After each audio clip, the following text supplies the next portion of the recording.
Vamos ver Oséias, o que ele falou no capítulo 12. Esse pensamento eu já vou terminar. O primeiro que eu fiz aqui estava do versículo 12, 1, que diz assim: Efraim se apacenta de vento e segue o vento leste. Efraim era o rei de Samaria, também era chamado de Efraim. Todo dia multiplica a mentira e a destruição, e faz aliança com a Síria, e o azeite se leva ao Egito. Ele estava só multiplicando todos os dias a mentira e a destruição, até que veio para eles. Aí o que eles viram? A Síria podia invadi-lo. Vão fazer acordo com a Síria. Não, mas pode ser o Egito. Eram dois reinos fortes que disputavam quem ia tomar a terra dos outros. E foram levar o azeite, a unção para o Egito. Não se leva, o Egito era acima de pecado, não se faz uma coisa dessa. Bom, missionário, mas não ajudou em nada? Não, o que ajuda é você crer na palavra de Deus, porque anos depois, aí o reino do norte, o Efraim, foi destruído. Anos depois, o rei da Síria, que era outro já, Senaqueribe, veio para tomar conta de Judá, mas encontrou ali o rei Ezequias, o profeta Isaías, que era um servo de Deus. Eles simplesmente fizeram uma oração quando aquele rei, mas abriu a boca com tanta agressão ao rei Ezequias, e naquela noite Deus mandou um anjo, o anjo matou, numa passada só, 185 mil soldados dos melhores do exército da Síria. O outro voltou todo assim encolhido para a terra dele, e lá os filhos dele até mataram ele, porque ele foi derrotado. Deus pode fazer qualquer coisa, mas temos que aprender com ele, principalmente quando as coisas estão indo bem. Quando está indo bem, você tem mais que aprender mesmo, que o único que pode tirar você do buraco, da cova mesmo, é o Senhor Deus. E quando estão indo bem, aprenda, para quando chegar os dias maus, os dias sombrios, você está firme na fé para poder vencer. Aí continua falando aqui, nós já vimos isso. O Senhor também com Judá tem contenda. Quer dizer, o Judá já não estava bem quando ele estava falando isso aqui. Ele era profeta falando mais à frente que aconteceu. Aí veio Nabucodonosor e destruiu o reino e levou todo mundo para a Babilônia. E castigará Jacó segundo os seus caminhos. Cuidado que ele vai castigar se nós temos caminhos maus, se fazemos maldade. Não faça isso, viva só daquilo que é seu e não prejudique a quem quer que seja. Segundo as suas obras, o recompensará. Se faz coisa boa, recompensa. Se não faz, vem o prejuízo. Aí no último nós vimos aqui: no ventre pegou do calcanhar do seu irmão, e pela força com o príncipe se houve com Deus. Nós já sabemos. A mãe deles foi procurar Deus, e Deus disse: pô, eu estou esperando gêmeos, senhor, eles estão brigando aqui dentro, eu não estou aguentando, eu estou levando o supapo aqui, as pernadas todas. Aí Deus disse para assim: olha, aí é duas nações, o maior vai servir ao menor. Quem era o maior? O mais forte. E ele nasceu primeiro. Ele era o Esaú. Mas como é que ele nasceu? Ele não ia nascer. Quem ia nascer é o Jacó, já estava encaixado. Ele puxou o Jacó e entrou. Como fez isso a gente não sabe, é coisa espiritual. Só que na hora de nascer, ele agarrou o calcanhar do Esaú e não soltou, mesmo naquele movimento, que quem já viu parto sabe como é que é grande, é pesado o movimento, ele não soltou. Eu penso o seguinte: suponha que aqui era o pezinho do Esaú. Se ele segurasse aqui, na canela, aí era fácil. Não, mas ele segurou aqui no calcanhar, não tem firmeza aqui, mas ele não largou. Se apareceu desse jeito, você vê como é que são as coisas. Então ele tomou o lugar de Jacó. Depois o Jacó, ele vendeu para o Jacó o direito de primogenitura, que era o importante, era o herdeiro de tudo, o herdeiro principal, para poder comer um prato de lentilha. O Jacó até muito carinhoso, ainda deu um pedaço de pão para ele. Então mais um pouquinho aqui, era o prato de lentilha, mas isso aqui você come para você ficar satisfeito. Ele 2 vezes falou que vendia o direito. Bom, aí nós já vimos isso. E como príncipe lutou com Deus. Quando ele vinha para a terra dele, o Senhor tinha prometido que iria com ele e o traria de volta. Aí veio a notícia que o Esaú vinha contra ele com 400 homens armados, e ele não tinha homens para lutar com Esaú. Ele era o único homem, mas lutar contra o irmão que era muito forte. O irmão dele era caçador naquela época. Ele era um homem contemplativo, vivia em tendas, meditando em Deus, orando, e também na agricultura. Não daria a ser. Aí ele orou, pois a família passou o Val do Jaboque, o ribeiro de Jaboque, voltou para aqui onde ele estava antes e começou a orar, mas orou de tal maneira que apareceu um homem que lutava com ele. Ele se agarrou com o homem e começou e tal, e o dia já ia nascendo, quer dizer, ele já tinha conseguido a bênção. Tudo é simbólico no Velho Testamento. Aí o anjo disse para ele assim: deixa eu ir embora, que o dia está nascendo. Se não deixo, irmãos, 2 homens podem ser muito fortes, eles não aguentam meia hora de luta forte mesmo, aquela de agarramento. Você vê na luta de boxe, lá pelo 10º round, eles estão pedindo misericórdia, não estão aguentando. Ele lutou não com homem, com Deus.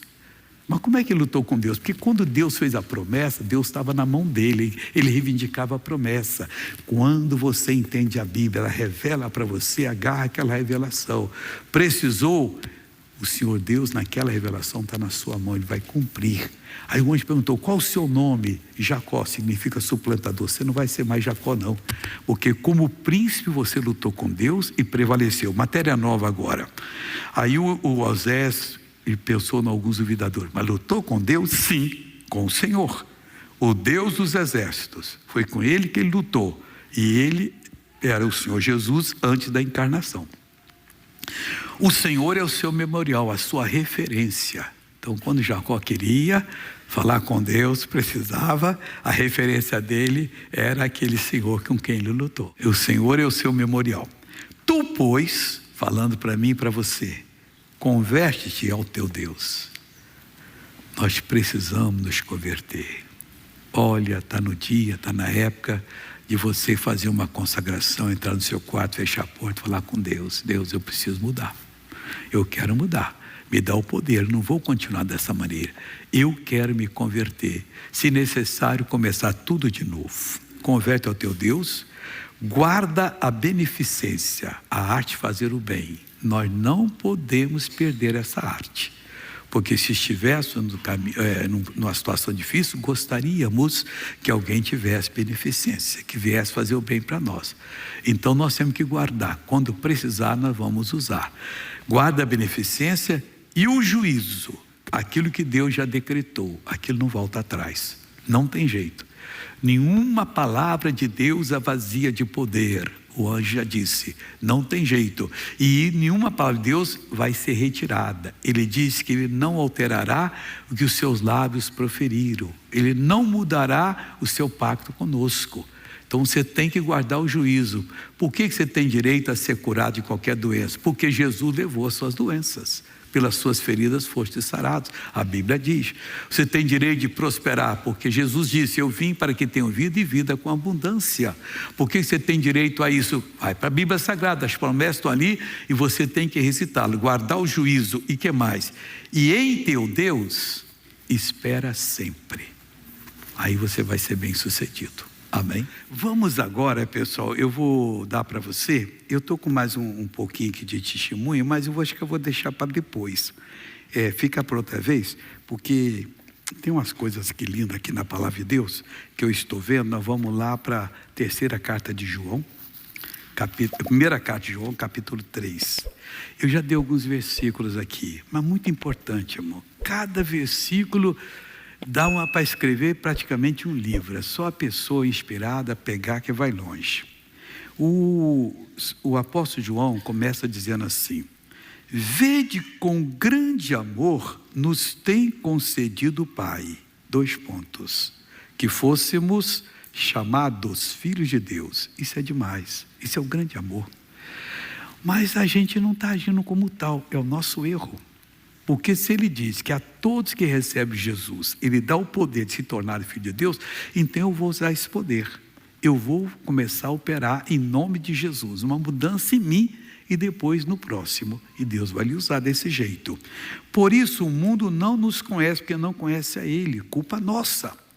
Nós não podemos pregar o evangelho de filosofia, de risos, tudo isso é bom.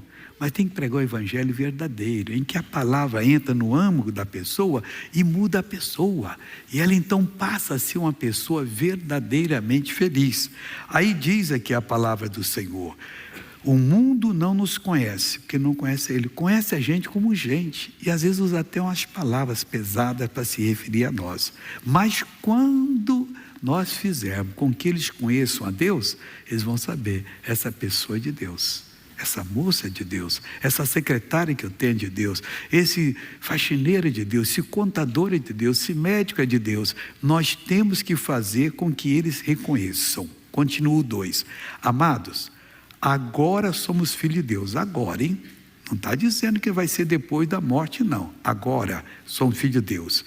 E ainda não é manifesto o que havemos de ser. Olha, se aqui agora já podemos expulsar demônios, já podemos orar e Deus curar pessoas, como tem feito, o que Deus não fará da agora em diante? Aí continua dizendo, mas sabemos que quando Ele se manifestar, olha que isso é forte, hein? Seremos semelhantes a Ele. Na hora que Jesus está operando uma reunião, nós operamos igual Ele opera.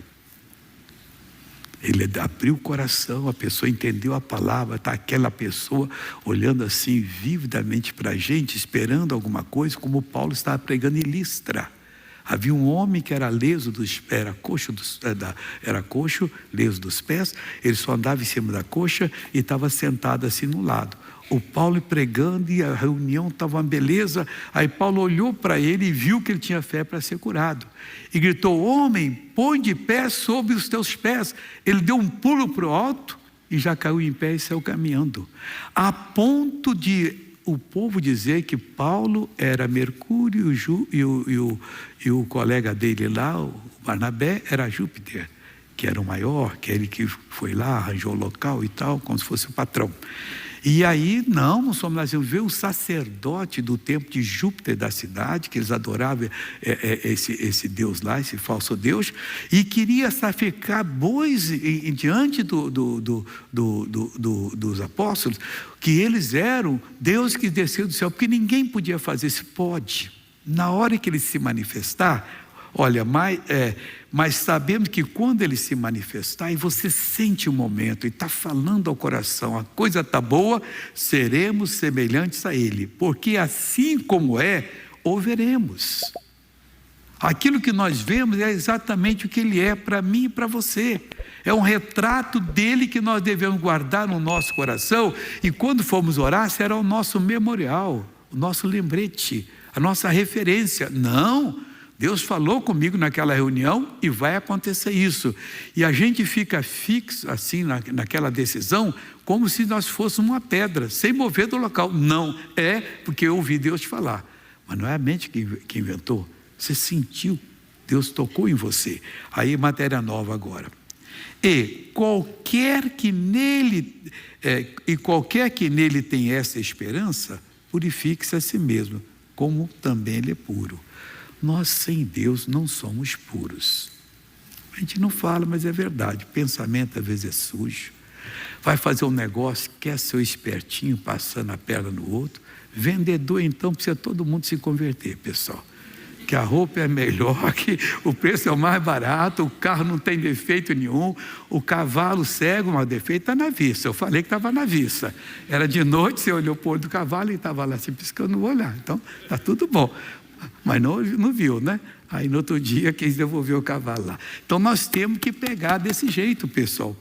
Qualquer que nele tenha essa esperança de se usar, eu tenho, missionário, que Deus quer me usar, que Ele vai me levar para o céu. Então, purifique-se a si mesmo. Você tem que se purificar, purifica-se a si mesmo, como também Ele é puro. Nele não tem um traço de sujeira, nós não podemos ter. Essa mudança vai acontecendo ao passo que você vai aprendendo mais de Jesus. Aí diz assim, qualquer que pratica o pecado, também pratica iniquidade. Equidade é tratamento igual, iniquidade é falta de tratamento igual. Aí o cara é bonitão, ele é da intenção, ele é boa roupa, isso é um cidadão de bem. Às vezes não, às vezes é o contrário. E o coitadinho lá, aqui não tem lugar para você não, você pode ir para outro local. Não, isso é iniquidade, falta de equidade. Então qualquer pecado, quem pratica o pecado também pratica a falta de equidade. Deus quer que tratamento igual para todo mundo. Porque o pecado é iniquidade.